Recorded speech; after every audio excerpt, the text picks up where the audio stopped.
In class of 2024. We're so excited to be live with you. We are some campus life representatives, as well as an awesome student from our Student Government Association who is going to talk a little bit about getting involved in building community on campus. We know that this could be a little bit of a challenge this year, but we're really here to to hopefully help answer some questions and things that you're thinking about as you think about getting involved and engaged with our community, even in a world that is somewhat virtual or mostly virtual. So to start off with, I am Becca Shetty. I am an associate director in campus life in student involvement, leadership, and transitions, and I work with our orientation leader program. So I'm also on staff with our orientation program, as you can see our little logo here. Hopefully you'll be meeting your orientation leaders later today, and I'll say a little bit more about that at the end. But to start off with, some of my colleagues here are really going to be doing the majority of the talking. So I'd love for them to introduce themselves, where they work, and a little bit about their department. So Alyssa, if you'd like to start us off. Absolutely. Hi, I'm Alyssa O'Keefe, an Associate Director in the Office of Recreation and Wellness. So our department focuses on holistic student health and well-being and promotion of physical activity. Thanks, Alyssa. Natasha. Hey everybody, my name is Natasha Hopkins, an Associate Director with Becca in Student Involvement, Leadership, and Transitions. And our team works really hard to bring you lots of opportunities to get engaged on campus, whether student organizations, programming board, or student government. We also have a slew of leadership programs that are available for you to get involved with. Excellent. Desmond. Hello, my name is Desmond Taylor. I am the Assistant Director of Residential Education and Residence Life, and I work with the amazing student staff as well as professional staff to create intentional programmatic efforts in the residence halls. Thanks. All right, Hallie. Hi, everyone. My name is Hallie Dowling-Huppert. I'm the Assistant Director in the Center for Civic and Community Engagement. And our efforts center around connecting students, staff, and faculty at Emory with the wider Atlanta community and Southeast through community service and social justice opportunities. Great. Thanks, Hallie. Ronak. Hi, everyone. I'm Ronak Desai. I'm a rising senior at Emory. This year, I'm serving as SGA's Chief of Staff. And so in that capacity, I work very closely with our president, our vice president, my co-chief of staff, and the SGA Executive Board to work on different initiatives that help students. Excellent. And Nicole. Hi, y'all. I'm Nicole Jackson. Welcome to Emory. I work in the Office of Sorority and Fraternity Life, where we oversee 4 councils that make up our 32 chapters with a focus on leadership, brotherhood, sisterhood, academics, and service and philanthropy. Thanks, Nicole. Great. So this is really a question for everybody to expand a little bit on your department and your office, and anyone can go. What programs or services does your office provide students that you think promotes making friends and finding community?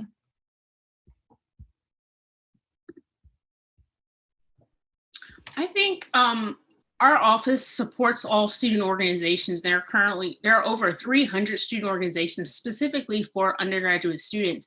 And outside of the amazing learning that's happening in the classroom, student organizations, clubs, both academic, pre-professional, interest, hobby, cultural, arts, creates a space for you to build community by aligning with something you have an interest in or might be interested in exploring.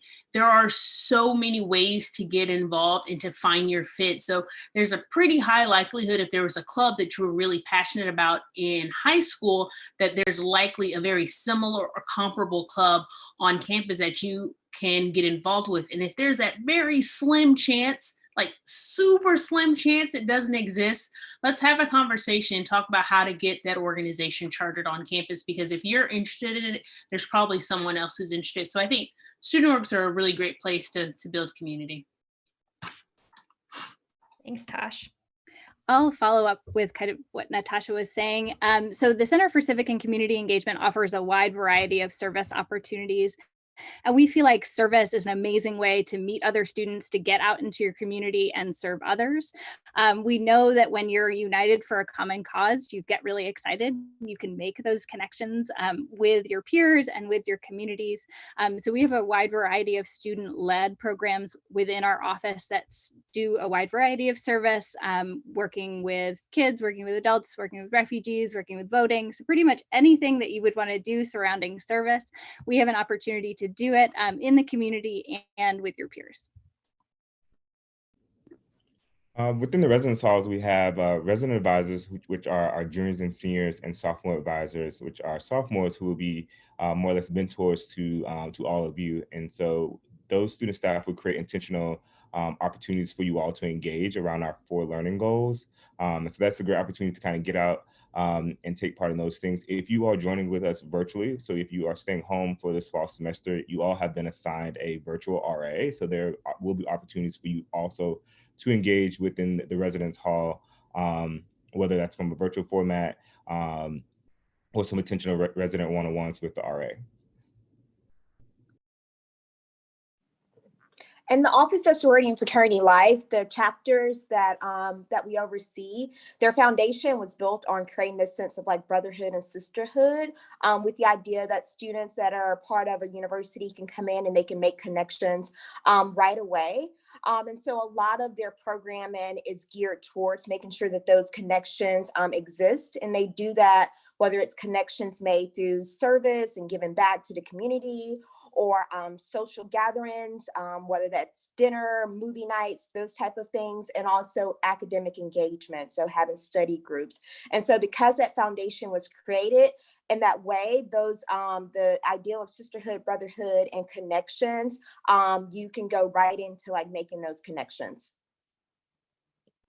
And if you're a student that's interested in student government, then there's a lot of options at Emory. If you want to be involved in making legislation, you can run to be a legislator. You can join a number of any committees that we have. We have a diversity and equity committee. We have a transportation committee, a communications committee, that all help members of SGA's executive board accomplish whatever their missions are. That can include doing research. It can include talking to students. And so I think that's a really good way to get involved. You also can run for RHA, which is the Residence Hall Association, to represent your residence hall in sort of a government capacity. But you can also run for something College Council, which is another government organization at Emory. Recreation and wellness creates community through creating opportunities for students to recreate together, have fun together, and set and accomplish goals together.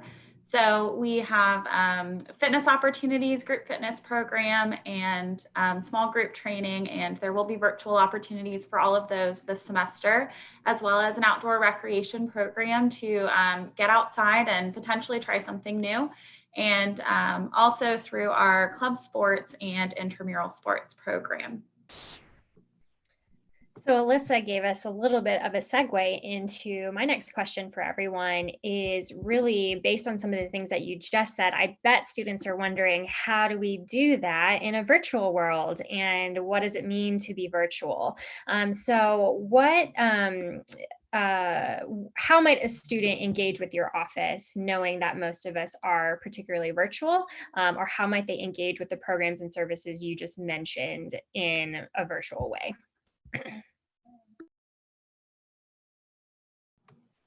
Yeah, for us, there will be a variety of opportunities to find information. So OrgSync, hopefully that's something that you're set up in, and you can see our events and programs in OrgSync. Also our social media pages. Our group fitness classes, for example, are posted on YouTube, anything that's recorded, but then our live classes will be hosted on Zoom. So those classes are always linked to our social media pages. And our website is also a great place to find information. So that's where we'll have all of our current programs and offerings for you to find information on. The majority of, oh, sorry, Desmond. Go ahead. Thank you. So the majority of our programming will also be virtual. As Alyssa said, the best way to find out about our programming is through OrgSync. Both Volunteer Emory and Shine, which are our student-led programs in our office, are on OrgSync. We are very active on social media, so follow us on social media. And then also our website, which is community.emory.edu. We're going to be posting open office hours. So if you have questions about our office, feel free to drop in and talk to me about specific service opportunities. But all of our programming will be virtual, and you'll have an opportunity to serve your community in a slightly different way, but still just as meaningful. Inside of the residence halls, each RA is required to create a communication channel, whether it's GroupMe, Slack, there's so many. So that would be your best shot of getting all the information you need about connecting with the office, but as well as any of our large scale events will be posted on OrgSync. And also please be sure to check your emails, your Emory email, as your building supervisor or the complex directors. They also send out weekly or bi-weekly newsletters about what's going on in the community. All right, so OrgSync is definitely a place that is becoming the place to get contact information for student organizations. All of our student organizations will be expected to post all of their events when we do resume in person, but also their virtual events so that you can participate. And if there's an organization or program that piques your interest, you can log on to OrgSync right now using your net ID and start reaching out and asking what things do they have going on. And then there will be a virtual activities fair. That's another opportunity for you to engage with the student organizations. But as many of our colleagues said, our website, lead.emory.edu, will have a slew of resources and ways for you to connect. And once you're online, what do you do? So we're really excited to push some of that and support our organizations in reaching you.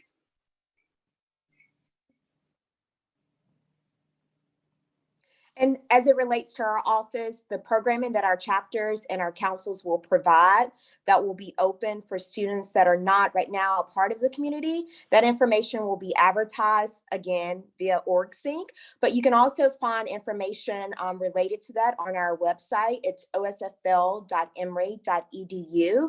And so we'll have a calendar that will have events from our chapters and our councils as well.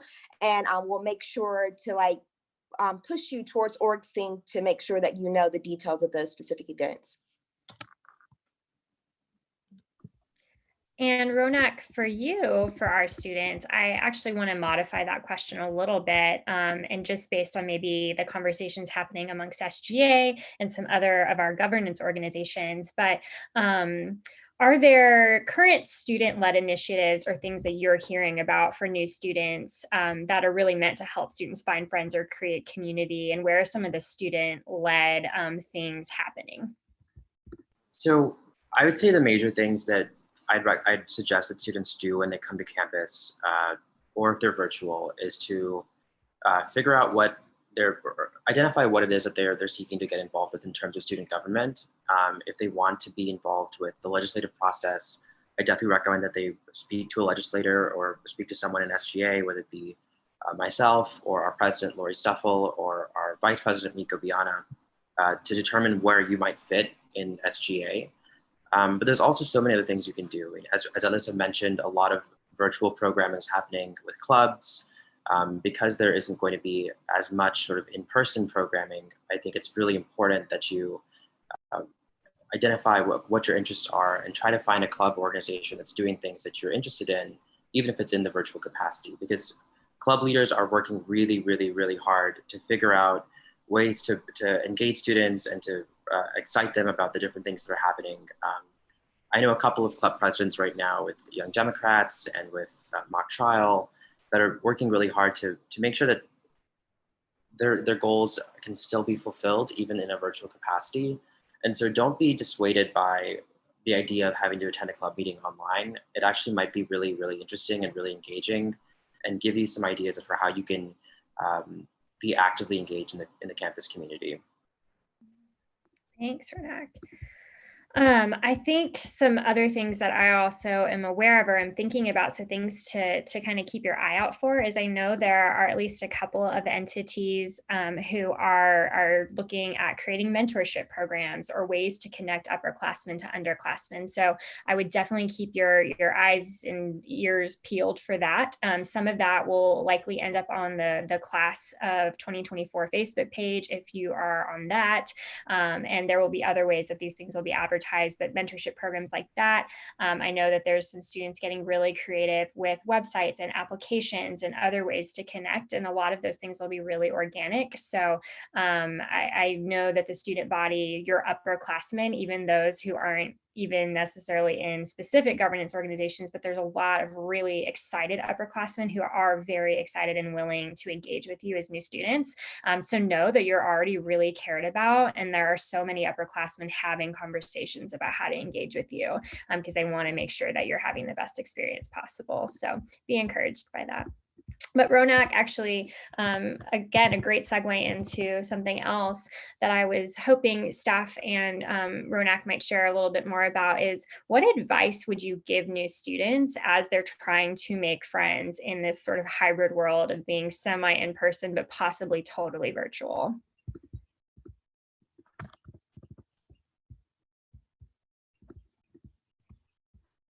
I think it'll just be important to put yourself out there in a virtual environment. So as staff members, we've been virtual for so long. And if we're in a meeting and have our cameras turned off and aren't engaging via chat and taking advantage of those opportunities, we're really going to get out of that experience what we're putting into it. So I would just say whether you're virtual or on campus, just engage with activities that pique your interest and try new things. And that's how you can decide what you want to get involved in as well.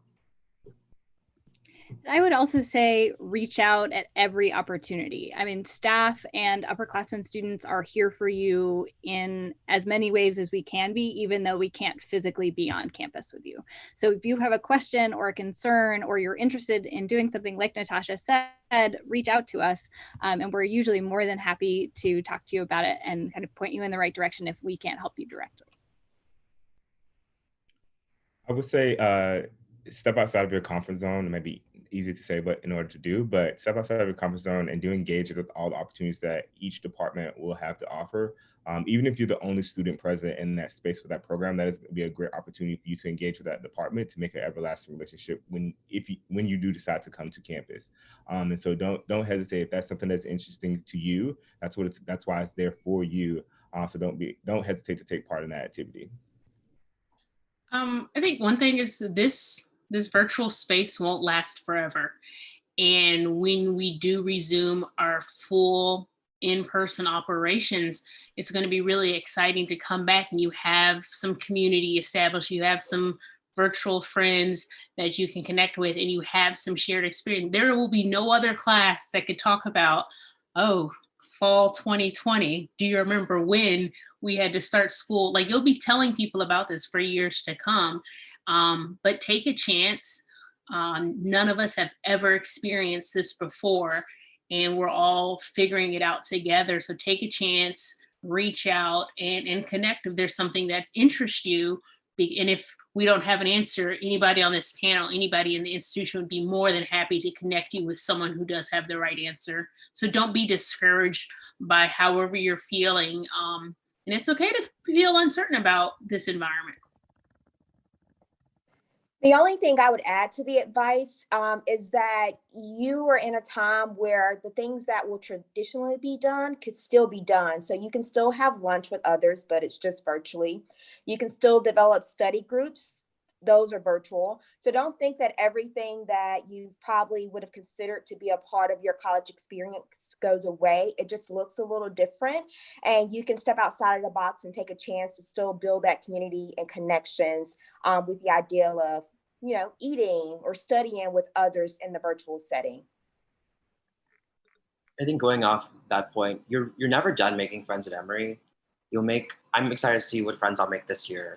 You make new friends every year, and that's, I think, one of the beauties of Emory is everyone is so open to meeting new people and engaging with new people. And I think as long as you take advantage of the opportunities that are present, you'll definitely meet people that are similarly minded to you or have similar interests to you, and people who don't have similar interests to you and are not similarly minded to you. And that's really the beauty of the diversity of thought and the diversity of experience that is at Emory.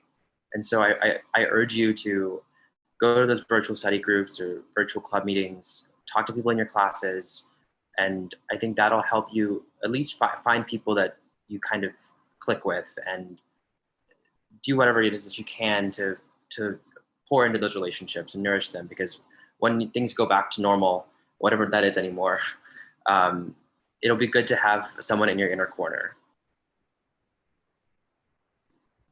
Yeah, I think that's all really good advice. Um, all right. So sort of kind of the flip side of that, hopefully that was some good advice on some things you can be thinking about as you are starting to make friends. So for our staff and for Ronak here, what do you think students can do if they really are running into challenges trying to make community and friends and are really starting to feel lonely? What are some suggestions you might have, either related to your office and how you can help, or just general advice?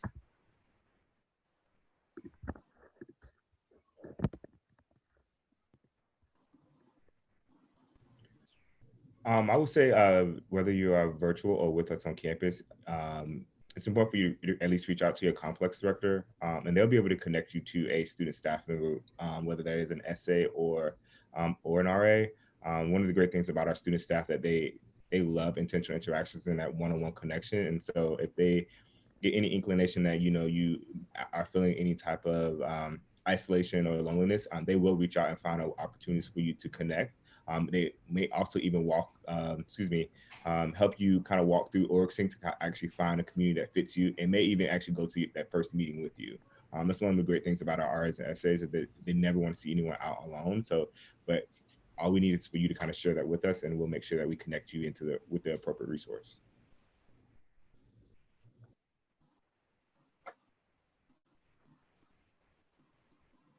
I know we got a question about interest meetings and finding, like, how do you reach these organizations? The virtual activities fair is actually going to be on Saturday and Sunday. And although my team doesn't individually manage when those interest meetings are, the virtual activities fair is really a great time to chat with the organizations and ask those questions like, hey, what upcoming events do you have? What are opportunities that I can get involved with right now? Are there positions available to me as a first year student? How can I stay connected? What's your Facebook, Instagram, Twitter, TikTok, and all those things? Most organizations do start having interest meetings the first week of school. Some of our performing arts groups will also be having auditions. So definitely reaching out to the organizations and just asking, hey, what's going on? How do I get involved? That's really the best way to make sure you have the information you're looking for. Thanks, Tash. Yeah, definitely trying to answer some student questions if and when they come in. But if anyone else has anything to add around sort of how to manage some of the challenges, and if students really are struggling to make connections, some things that they can think about or do. I think the ideas that everyone's given so far are really great. But I'll add that if you're a student that's feeling very isolated or under a lot of stress because of that isolation, I would urge you to consider speaking to someone in counseling and psychological services or CAPS that can help you sort of cope with the change that is going to college and some of the barriers that you might experience. And so if you are having a really difficult time adjusting, which I think can be a big reason why students get isolated, is that it's not that they don't want to make friends, it's that it's just a big adjustment for them to make. And you don't have to make that adjustment alone. There's so many people that are so knowledgeable and so willing to help you that I definitely recommend that if the adjustment is something that is challenging for you, seek help, because you'll be much better off doing that. And it's really, really important to take care of yourself, especially in a time like this where it's like nothing is precedential and you don't know what's going to happen next. And so I think it's really, really important that if you need help, you seek it out. And that help can come in many different forms. It can come from speaking to your RA or your SA, people, a professor, or anyone on this panel right here, or someone from CAPS. In addition to counseling and psychological services and our clinical partners, a number of our campus life staff are in a non-clinical environment, are working on some individual support services, and we're looking to have those available a little bit later this semester. So that'll be something to keep an eye out for. And a little bit along the lines of, as well, I talked about earlier, like motivation and goal setting and just getting yourself on the right track. So if that's something that piques your interest, you can send us an email at healthy.eagles@emory.edu.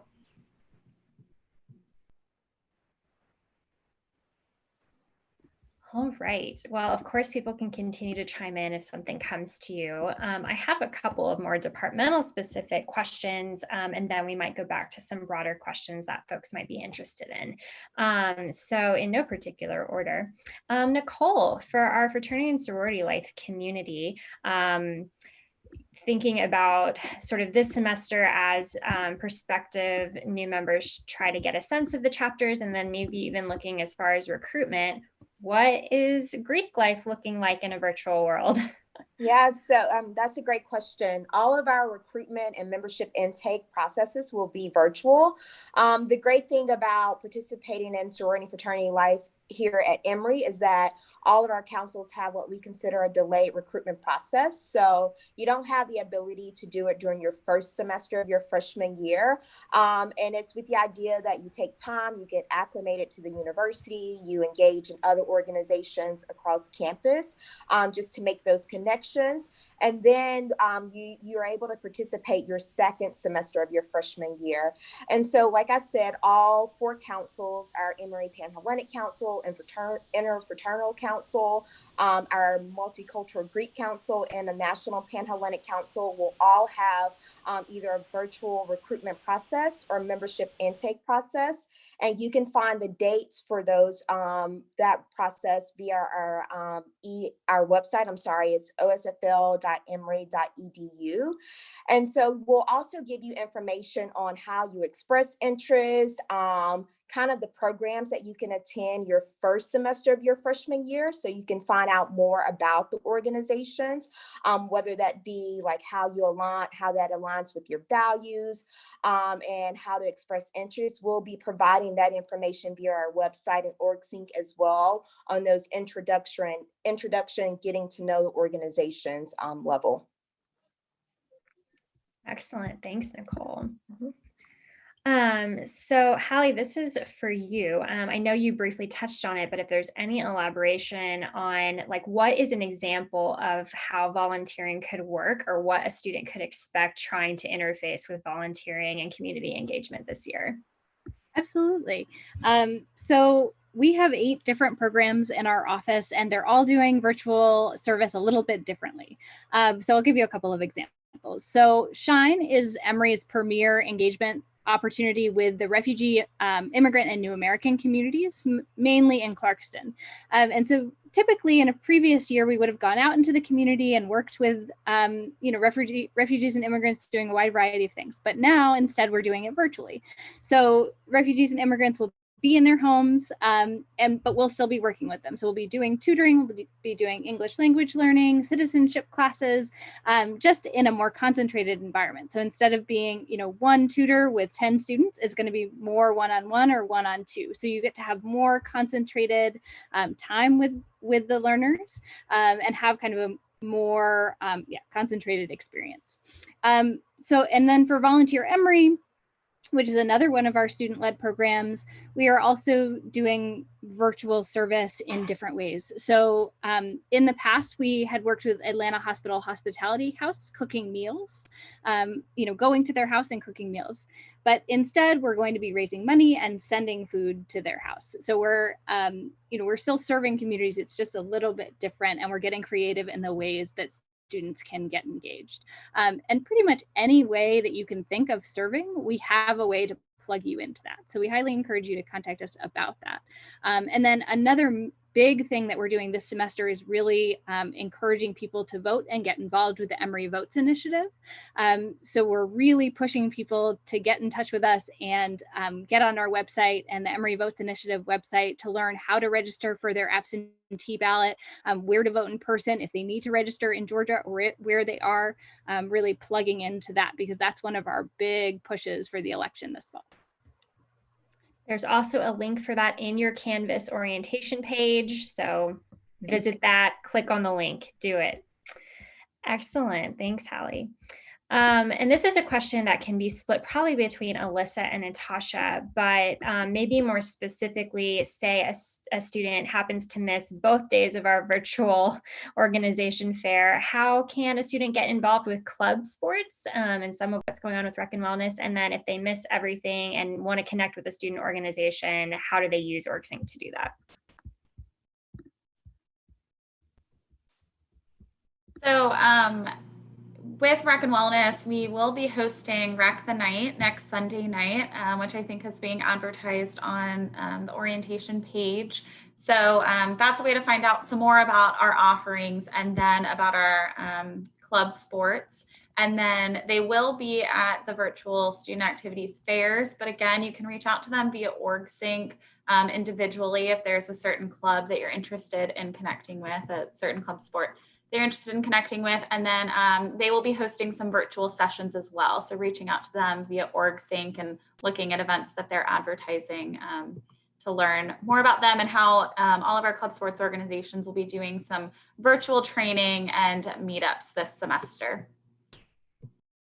Yeah, student organizations. If you're not able to make the student activities fair, we're looking at hosting meetup fair panel type events throughout the semester to continue to reiterate opportunities and create spaces for you to engage with the organizations.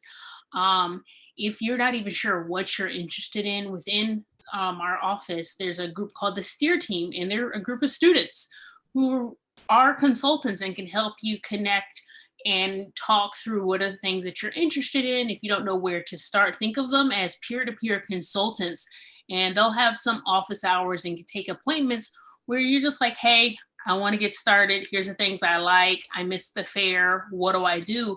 As a peer and as a colleague, they can just chat with you about their experience and highlight things that are really popular on campus or things that you should consider getting involved with. So you can really reach our office, and we can connect you with this Steer Team. Steer Team's on OrgSync as well. But it's really just asking, and when in doubt, you can email our office and we'll get you to the right person. And one more thing about OrgSync, the really great thing about it is you can filter by type of organization. So if you're interested in like an advocacy organization or a religious organization or an identity-based organization, you can select that filter on OrgSync and you'll find a whole list of organizations that meet that criteria, as well as the contact information for their leadership. And so if you're more interested in a club, then I recommend that you would email a president or a vice president to find out when their next meetings are, or if they think it could be a good fit with your interests. And so that is one option if you were unable to attend the activities fair. But if you do go to the activities fair, give your emails out to their email list so that you can be in the know for all their upcoming meetings. Excellent, thank you. And as I do work in SILT with Natasha, just a plug for our Instagram account specifically, which is Emory SILT, SILT, Emory SILT. And that's where our Steer team will also be particularly active in posting different opportunities for our office, as well as the Steer team opportunities and how to connect with them. If you head over to Emory SILT right now, for example, one of our leadership programs, that'll be great for building community, is already posted there with information on how to sign up. Excellent. All right, so this is for Desmond, thinking about elaborating a little bit more on sort of what is the RA and SA role in building community and what kind of programs can students expect this year, and what is RHA and how does that work? How do I get involved with that? Yeah, great question. So resident advisors are our junior and senior student leaders that on campus, and their role is primarily to serve as a mentor, but also take care of the well-being and safety of each building. And so they will do a few programs, but a lot of the work will be conducting individual one-on-ones that we call swoop chats. And so this is an opportunity for them to connect with you, get to know you a little bit more, help you find your way here at Emory. And we also have our sophomore advisors, which are sophomores who are our mentors within the spaces. And they kind of play that friend role where you can really just ask them any types of questions. If you're afraid to go to the junior or the senior in the space, but they're there for you as well. And they'll do a lot of intentional programming dedicated to our 4 learning goals, which are sense of belonging, individual social responsibility, understanding self and others, and engage intellectually. And so there's a lot of opportunities. I just looked at the programming portal today. There's tons of things going on this week around connecting with Opus and learning and navigating that system, but also just opportunities for students to kind of disengage Virtually, what also was is take a break from Zoom and go take a walk in the wonderful little water preserve across the way, across the street of Clifton Road. In terms of RHA, there are multiple opportunities to kind of engage RHA. They will be participating in the virtual student activities fair. And so there are opportunities for students to kind of sign up. Elections dates will be coming out soon with that as well. But there's always opportunity for you to advocate for yourself as well as for the community in which you reside. Awesome. Thank you. All right, so this is now for everyone and whoever wants to chime in, sort of a two-part question. Thinking about all the things we were talking about, there's so many opportunities, right? So many things to get involved with, not just organizations, but all sorts of different programs and services all over the place. So if a student is feeling really overwhelmed and there's so many options, aside from maybe talking to a STEER team member, how do they find their fit? What's a good way to think about getting involved? Actually, let's stop there. That's the question. How can students think about their fit and what they want to commit to?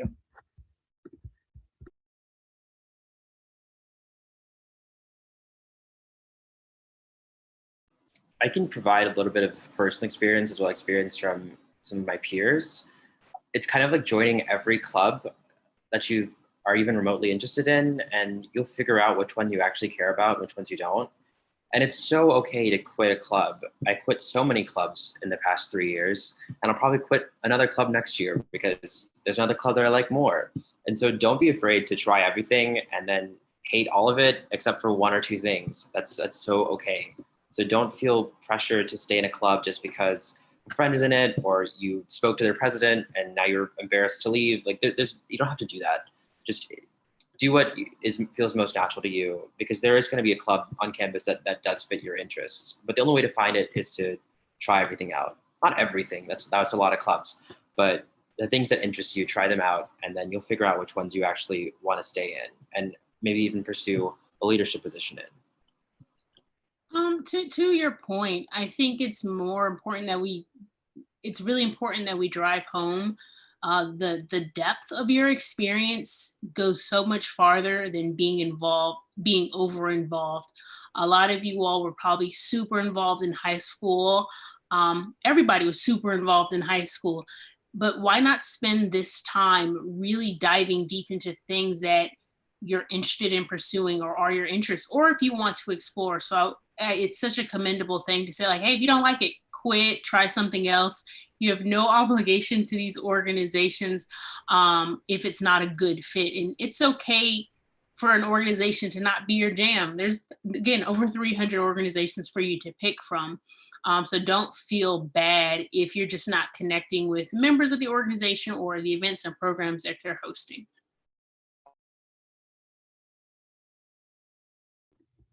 That was really good, but any other advice around that, or maybe speaking to that point of how many organizations should I get involved with and how do I decide that?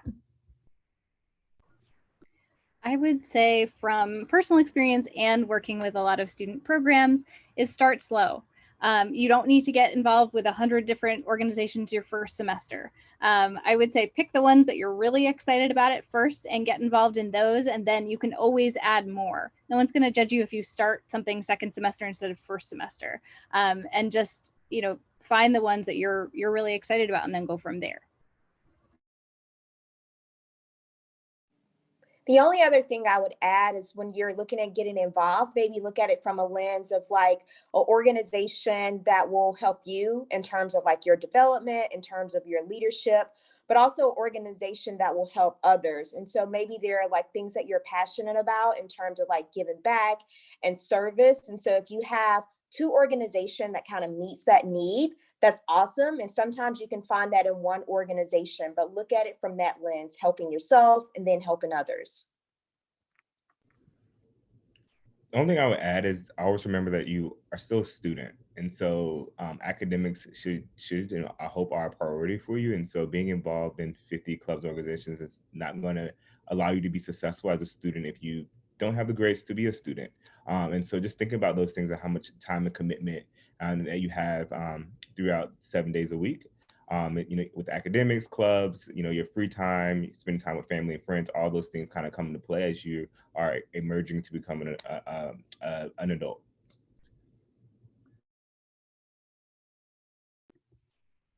All right. And Nicole, it actually looks like we have a question from a student around fraternity and sorority life in terms of organizations having specific interest meetings for their organizations.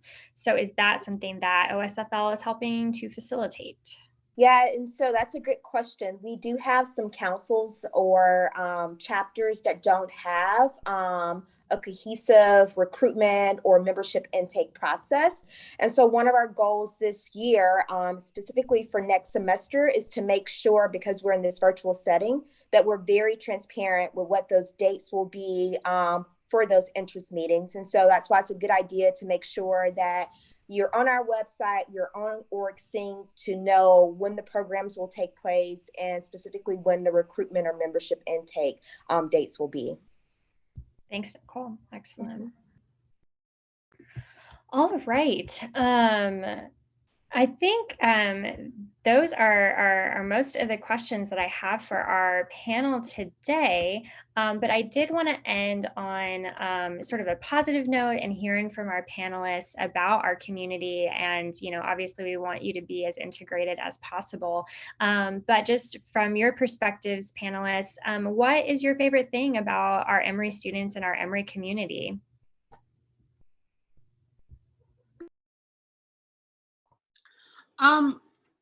I really enjoy this question. When I think about my favorite thing, it's knowing that students that pass through the halls of Emory, they're eventually going to change the world. And not in the cheesy cliche kind of way, but the passion and the persistence and just the commitment to a cause that our students have is inspiring. And knowing that in the 4 years, might not change the world in 4 years, but knowing that we might have an impact on that, whether it's having a fair, having a panel to talk about a fair where a student meets their best friend who they start an amazing organization that cures some disease or creates a straw that is biodegradable and compost. Those things exist, but those things are they're going to happen here. That's probably my favorite thing, in knowing that I have a little bit of input in that, even if it's tangentially. I would agree with that, in seeing the effect that our Emory students have both on their home communities, on their families, on the communities that we serve in the Center for Civic and Community Engagement, and how your place as a student can really create this ripple effect through all the people and all the communities that you touch. Even if you don't feel like you're doing a lot, you're making a difference, you're actively participating in these communities. And just by seeing you in college and seeing you make this difference, other people are being affected. And that's really impressive to me. Yeah, it's the potential of the Emory student. I remember Lori, when she was the hall council president for Complex her first year, and she said, I'm going to be the RJ, I'm going to be the SGA president. And right now she's SGA president. And so it's those moments right there where I interacted with her just her first year, and in her senior year now she has branched off to do bigger and better things. And so those opportunities that are out here for the Emory student, and seeing you all kind of grab them and hold them close to see what you can do for that time after Emory. Yeah, passion and potential. That's it. And I learn from Emory students every day, and it's so exciting and just a vibrant community to be a part of. One of the things that I love about the community is that it's made up of students who are very vocal about things that matter, whether it's related to mental health and advancing that and breaking the stigma of reaching out and getting help, or issues related to diversity, equity, and inclusion. The Emory student, they don't shy away from having those tough conversations and making sure that not only students, but faculty and staff members are accountable for that. And that really adds to the progression and the ability to make the impact, not only here on Emory's campus, but in the world. And so I appreciate that about the Emory student. I would echo what everybody's said so far, but I think my favorite part of Emory is the diversity that it has. The diversity in quite literally every regard is just so astounding. And I mean, I came from a community that was very homogenous, and when I came to Emory, it was like kind of being transported to a different place where there's people from nearly every country and from every culture and every religion, every orientation, identity. I think that is something to really take in here and use it as an opportunity to learn about other people's lives and their experiences and how they intertwine with your own. I think that's probably one of the most beautiful things about Emory. Love that. Well, a big thank you to all of our panelists for sharing some of what's going on in their areas. But yeah, just encouraging you to really reach out to the departments that are accessible to you. You should have information in Canvas, information in your PACE course that's going to be starting in a couple weeks, just all the resources available to you to reach out and to really find programs, to find organizations that are really going to help engage you as you try to get to meeting people, especially in a more virtual world. Just a couple of reminders for today and kind of some of your first ways to meet some people.